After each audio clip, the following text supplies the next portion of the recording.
कहानी उस घर की है जहाँ बहू और बेटी को एक माना जाता था, लेकिन फिर अरे शिखा बेटा, तू रसोई में क्यों घुसी रहती है? जा, रोटी मैं बना लूंगी। नहीं माँ जी, आप बैठिए, बस सारा खाना बन ही गया है। श्वेता को बोल देती हूँ, वो खाना लगा देगी सबका।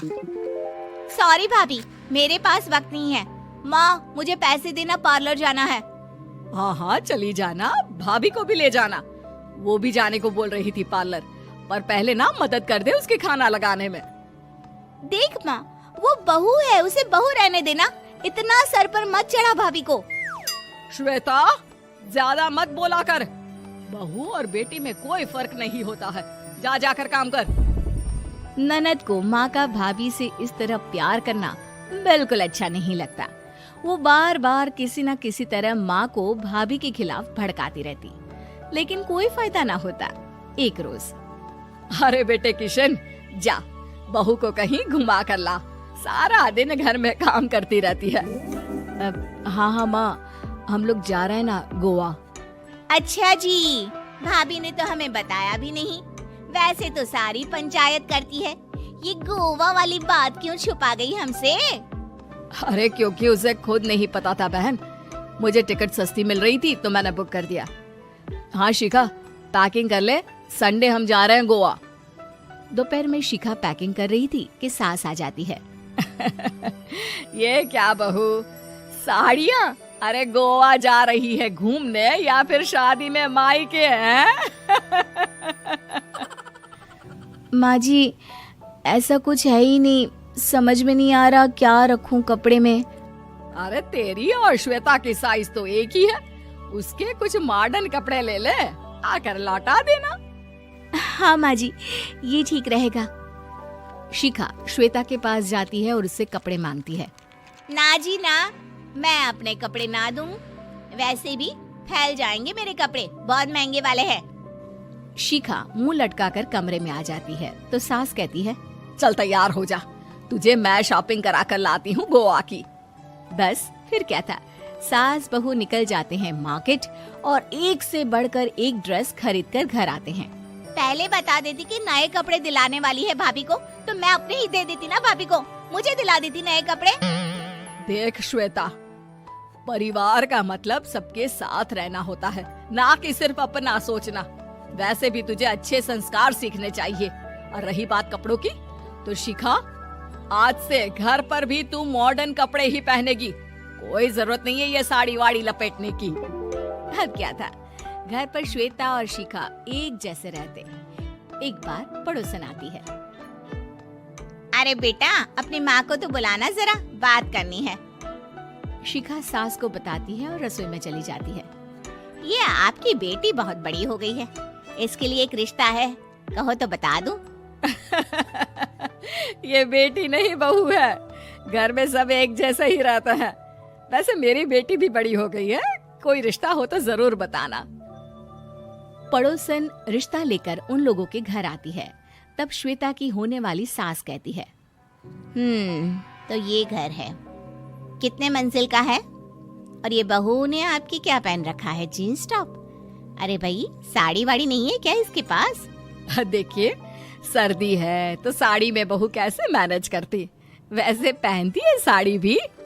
देखिए, हम लोग ठहरे पैसे वाले लोग, कोई कमी नहीं है हम लोगों के पास पैसों की, बहुत पैसे हैं, जमीन, नौकर चाकर, कार, सब कुछ है, लेकिन घर में संस्कारी बहू चाहिए।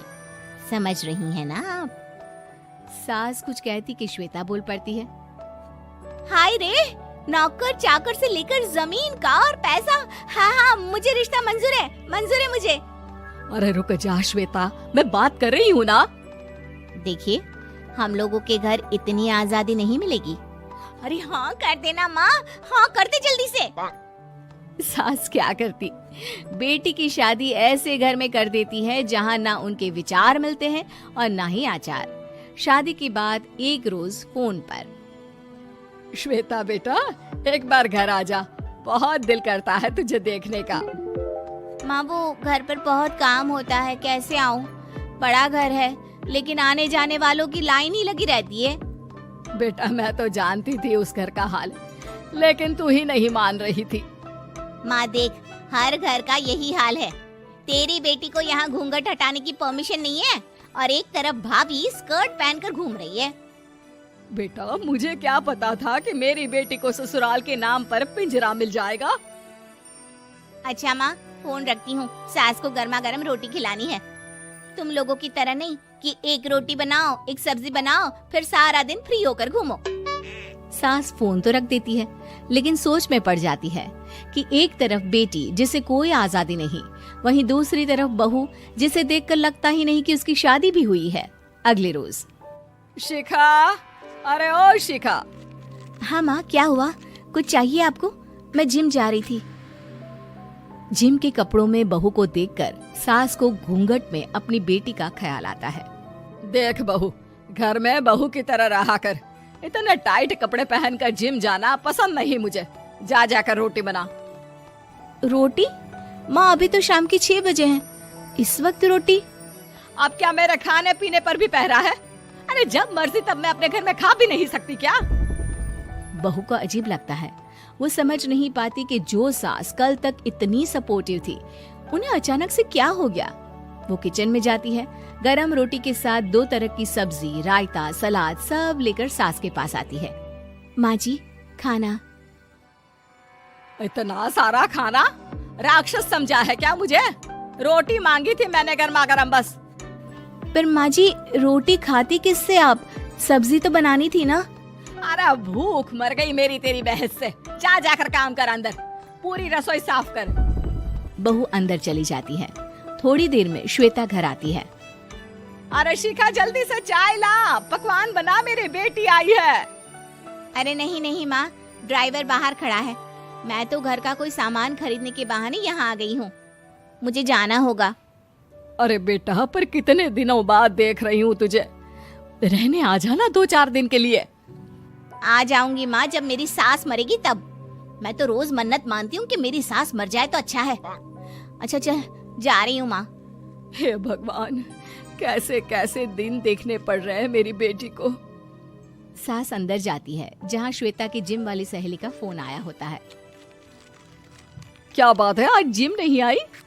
अरे पता नहीं यार, आज माँ को क्या हो गया अचानक। पर खैर कोई नहीं, लगता नहीं कि मैं अब जिम आ पाऊंगी।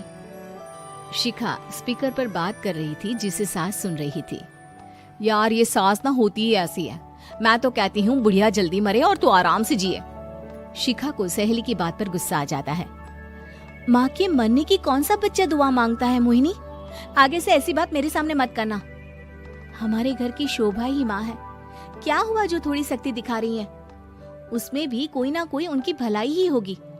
मैं तो कहती हूँ भगवान मेरे जैसी सास सबको दे, जो सिर्फ माँ की तरह है। सास वाली तो कोई बात ही नहीं है उनमें। सास ये बात सुन रही थी। उनकी आंख में आंसू आ जाते हैं कि क्यों वो बेटी की किस्मत में बहू को भी भागीदार बना रही थी। शिखा, अरे ओ शिखा, क्या हो गया? जिम नहीं जाना क्या?